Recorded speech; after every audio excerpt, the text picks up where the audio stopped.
Najpierw lotnisko imienia Chuda Robina, prosto z 7-1. Echone zaczyna swą wyprawę.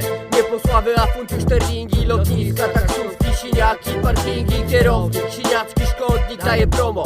Nie wiadomo kim byli ci, co się zrzucili do wspólnego transportu, jakby do dobrego sortu. Z Doncaster portu do szybkim pociągiem docieram do Litwy, jak z początku sądzę. Czeka mnie nocka, błądzę, przez co się pasuje, gdzie normalny pasażer włazić nie potrzebuje.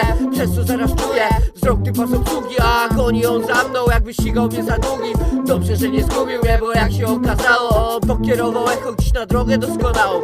Jakby było mało, całe jego to gadanie pozwoliło mi o 2 godziny w Lidz skrócić czekanie. Dalej pociskanie Transperin Expressem do następnej stacji na chillunie ze stresem. To nie PKP czy SM, koszmar podróży, a brytyjskim wagonem, w którym komfort ci służy. Nie dłuży ci się czas, nie jebie w ubikacji. Manchester Piccadilly, już zbliżamy się do stacji. Manchester Piccadilly, już zbliżamy się do stacji. Na miejscu wariacji, hulanek, bez liku. Jak zwykle zatrzęsienie, na maksa, bez kitu.